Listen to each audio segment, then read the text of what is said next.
Hello दोस्तों, नमस्कार। मैं अंकित कुमार आप सभी लोगों को बिहार बोर्ड एजुकेशनल प्लेटफॉर्म में आपका स्वागत, अभिनंदन है। मैं आज आप लोगों के बीच भारतीय तथा पाश्चात्य काव्यशास्त्र के कुछ वस्तुनिष्ठ प्रश्न लेकर प्रस्तुत हुआ हूँ। मुझे आशा है कि ये वस्तुनिष्ठ प्रश्न UGC net, JRF, PGT, TGT तथा अन्य प्रतियोगी परीक्षाओं में सफलता दिलाने में अत्यधिक ही लाभकारी सिद्ध होंगे। मैं समय को ना गवाते हुए प्रश्न पे चलता हूँ, जिसमें हमारा प्रथम प्रश्न है संस्कृत काव्यशास्त्रीय ग्रंथों के आधार पर काव्यशास्त्र का प्रथम आचार्य माना जाता है। प्रथम आचार्य किन्हें माना जाता है? ऑप्शन में है आनंदवर्धन, सेकंड ऑप्शन है भरत मुनि, थर्ड ऑप्शन है भट्ट तौत, फोर्थ ऑप्शन है कुंतक। इसका आंसर होंगे भरत मुनि। इसका आंसर होंगे भरत मुनि। दूसरा सवाल है नाट्यशास्त्र के रचयिता कौन है?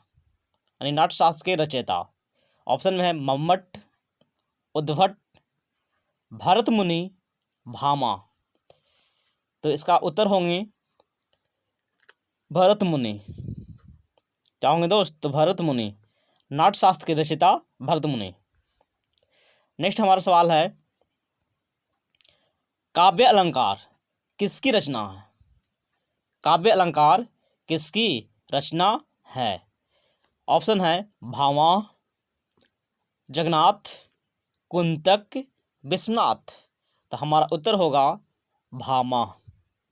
क्या होगा दोस्त? भामा।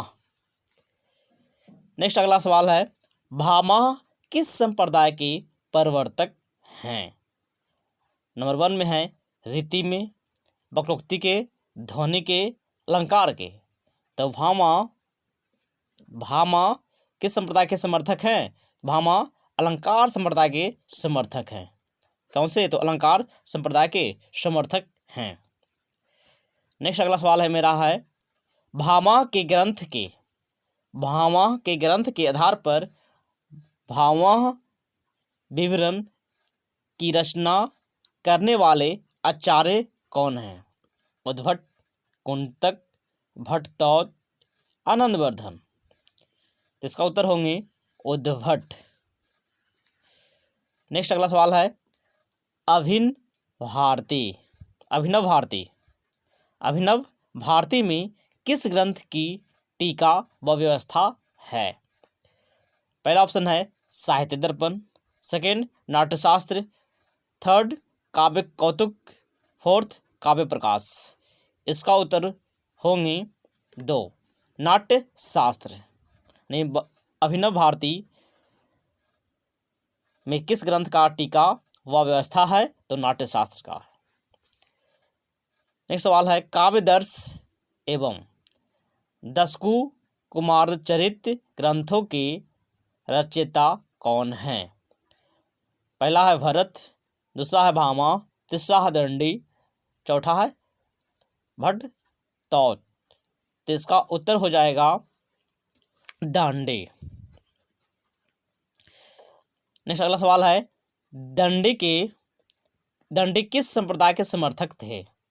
दंडी किस संप्रदाय के समर्थक थे? अलंकार के, रीति के, वक्रोक्ति के या ध्वनि के? तो इसका उत्तर हो जाएंगे अलंकार के। नेक्स्ट अगला सवाल है हमारा काव्य अलंकार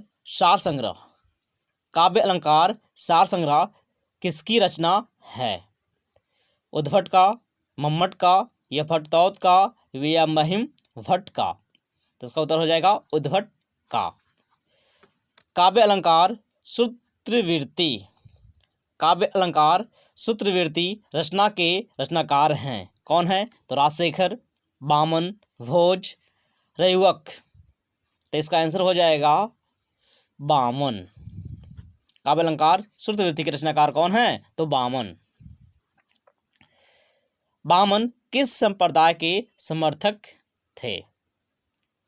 वामन किस संप्रदाय के समर्थक थे?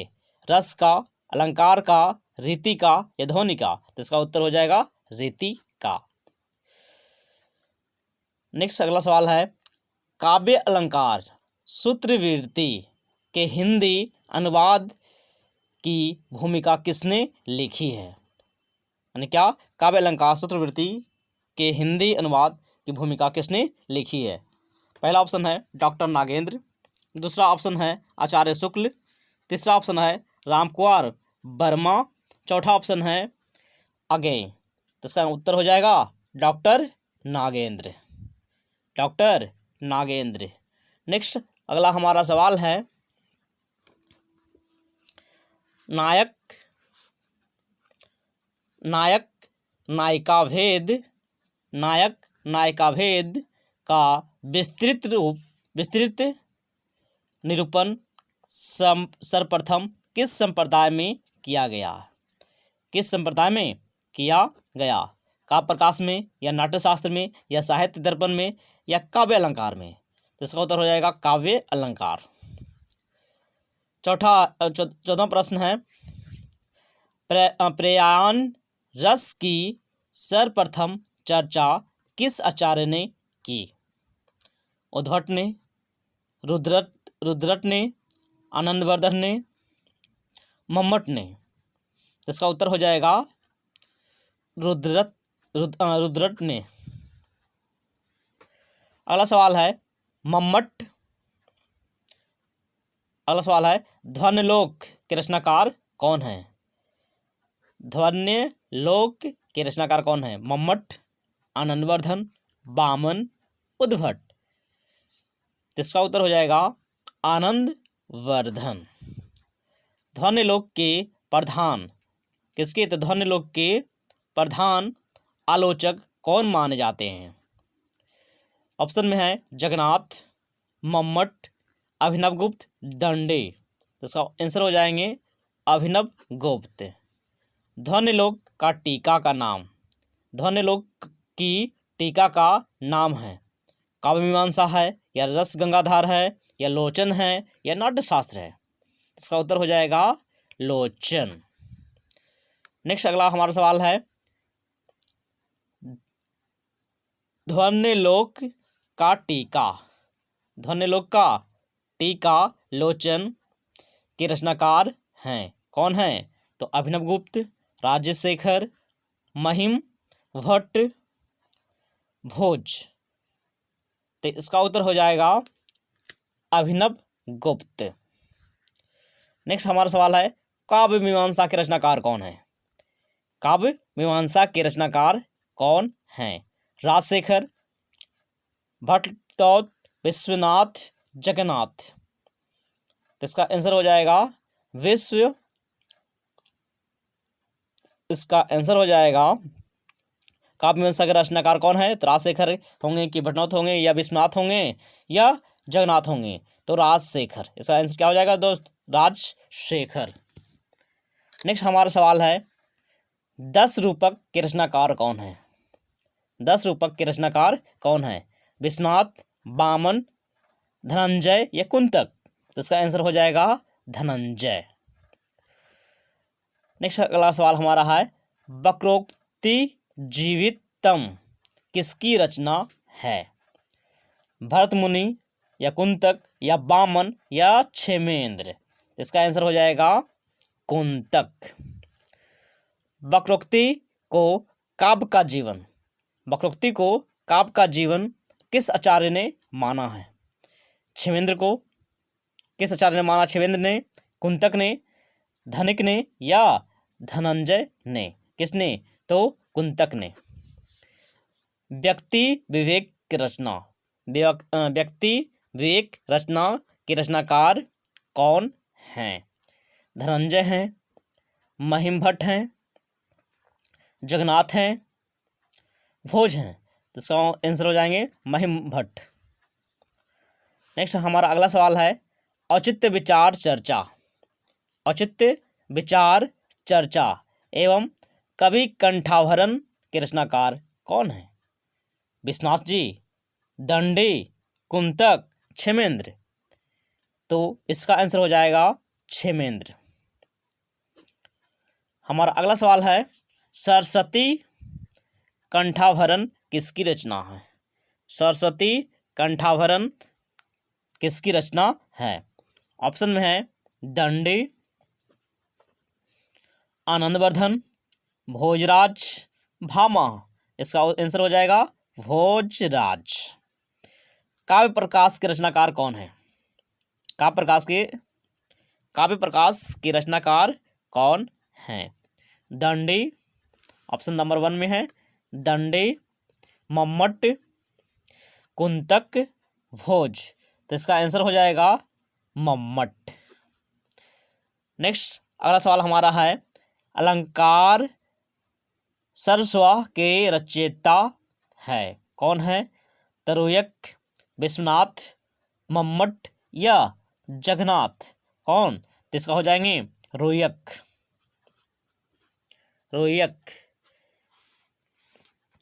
नेक्स्ट हमारा अगला सवाल है,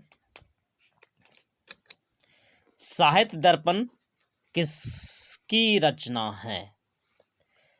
साहित्य दर्पण किसकी रचना है? दंडी जी का, या बामन जी का, या विश्वनाथ जी का, या जगन्नाथ जी का। तो इसका आंसर हो जाएगा विश्वनाथ जी का।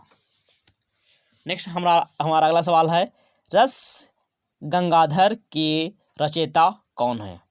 भोज जी, महिम भट्ट, जगन्नाथ, रुयक। तो इसका आंसर हो जाएगा जगन्नाथ। किस संस्कृत को शाहजहां ने, किसने? तो शाहजहां ने पंडित राज की उपाधि से विभूषित किया था? विश्वनाथ जी या जगन्नाथ जी या श्री शंकुक या अभिनव गुप्त। तो इसका आंसर हो जाएगा जगन्नाथ जी। अलंकार से संबंध ग्रंथ कुवलयानंद के रचयिता हैं कौन है? महिम भट्ट, जयदेव, अप्पय दीक्षित या विश्वनाथ।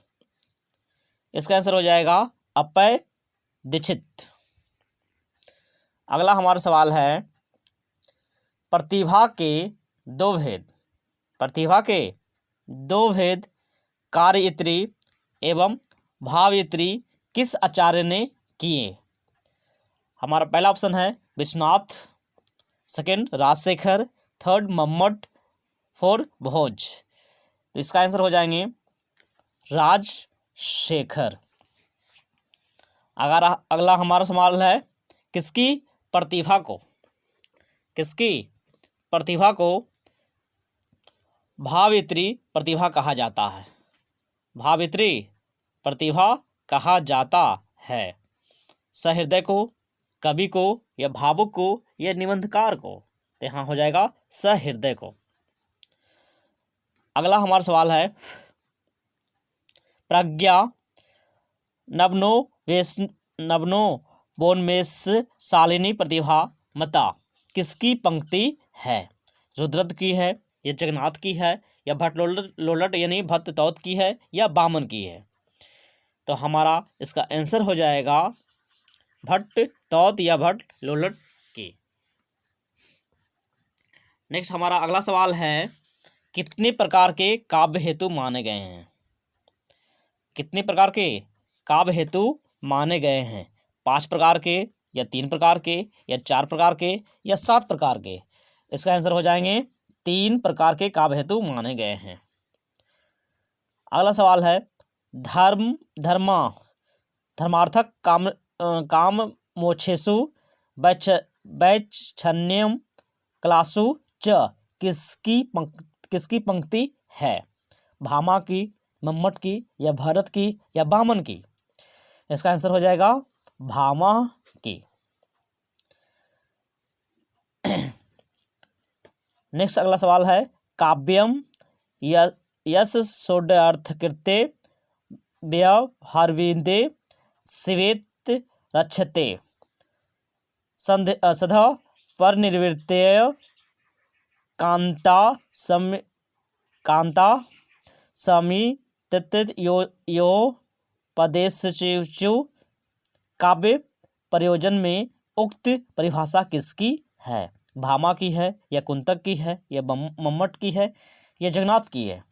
तो इसका आंसर हो जाएगा भामा। इसका आंसर हो जाएगा मम्मट की। किनकी? मम्मट की। नेक्स्ट हमारा अगला सवाल है, शब्द शक्ति के मूलतः कितने भेद माने जाते हैं? यानी शब्द शक्ति, जो शब्द शक्ति है वह कितने हैं?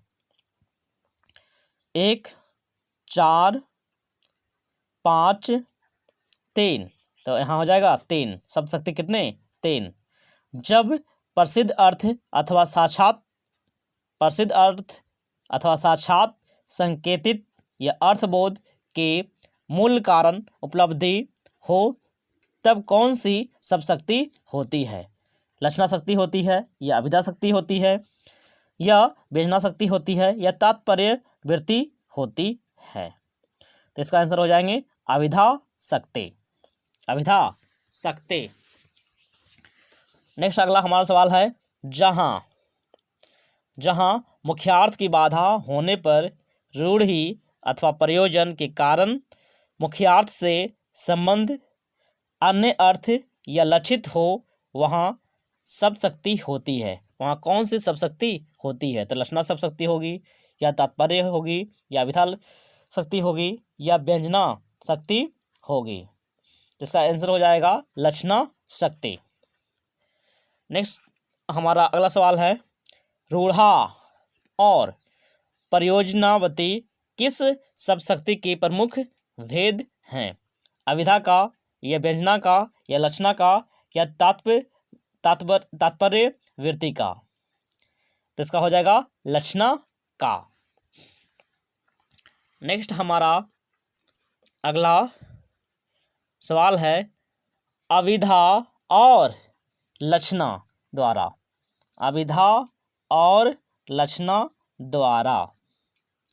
अपना अर्थ बताकर शांत हो जाने पर किसी अन्य ही अर्थ का बोधन होता है।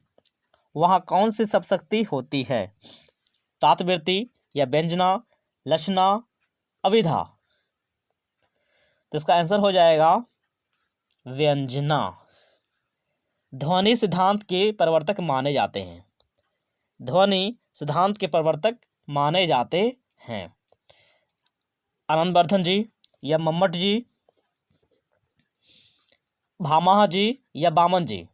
तो इसका आंसर हो जाएगा आनंदवर्धन जी। निम्न में से कौन अलंकारवादी आचार्य नहीं है? वामन जी, या भामा, दंडी, उद्भट? तो इसका हो जाएगा वामन। नेक्स्ट अगला हमारा है, किस आचार्य ने शब्द अलंकारों को अधम काव्य, अर्थ अलंकारों को माध्यम काव्य तथा गुणीभूत व्यंग और ध्वनि को क्रमशः क्या उत्तम और उत्तमोत्तम कहा है? किसने? तो आनंदवर्धन ने, या मम्मट ने, या विश्वनाथ ने, या जगन्नाथ ने? तो ये सब किसने कहे हैं? तो मम्मट ने। जनश्रुति के आधार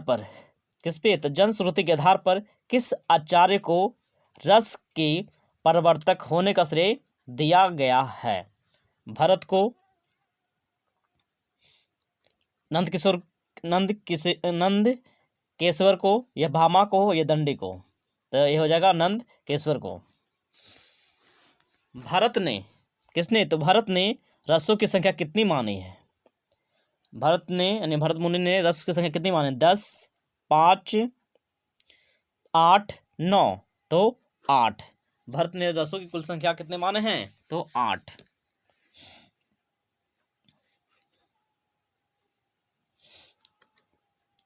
नेक्स्ट अगला है विवानुभाव, व्यभिचारी, संयोगाद, रस निष्पत्ति के संबंध में उक्त प्रख्यात कथन किसका है? नंदकिश्वर या भरत जी का या आनंदवर्धन जी का या भोज जी का? तो ये हो जाएगा भरत जी का। सहृदय के अंत, अगला है सहृदय के अंतःकरण में जो मनोविकार या वासना रूप में सदा विद्यमान रहते हैं तथा जिन्हें कोई भी अवरुद्ध भाव दबा नहीं सकता, उन्हें कहते हैं, उन्हें क्या कहते हैं? अस्थाई भाव, विभाव, विभिचारी, अनुभाव क्या कहा जाता है? तो ये हो जाएगा अस्थाई भाव कहा जाता है। अगला है सामान्यतः अस्थाई भावों की संख्या कितनी मानी जाती है? सामान्यतः अस्थाई भावों की संख्या कितनी मानी जाती है? तो हो जाएगा 9। विभत्स रस का अस्थाई भाव है। विभत्स रस का अस्थाई भाव है विस्मय, जुगुप्सा, निर्वेद या शोक। तो हो जाएगा जुगुप्सा। नेक्स्ट अगला हमारा है रस निष्पत्ति के प्रथम व्याख्याकार कौन है? रस निष्पत्ति के प्रथम व्याख्याकार श्री शंकुक, भट्टनायक, भट्टलोलट, अभिनवगुप्त। तो हो जाएगा भट्टलोलट। अगला है सामाजिक के हृदय में वासना रूप में स्थित रति, उत्साह, शोक आदि भावों के उद्बोधक कारणों को कहते हैं, क्या कहते हैं? अस्थाई भाव, संचारी भाव, विभाव, अनुभाव। ते हो जाएगा संचारी भाव। नेक्स्ट हमारा आज का लास्ट सवाल है आलंबन और उद्दीपन रस के किस अंग के भेद हैं? अस्थाई भाव, संचारी भाव के या व्यभिचारी का या विभाव का? ते हो जाएगा विभाव का। आलंबन और उद्दीपन रस के जो अंग के भेद हैं वह विभाव का है। दोस्तों वीडियो को कम से कम अंत तक जरूर देखें। Thank you.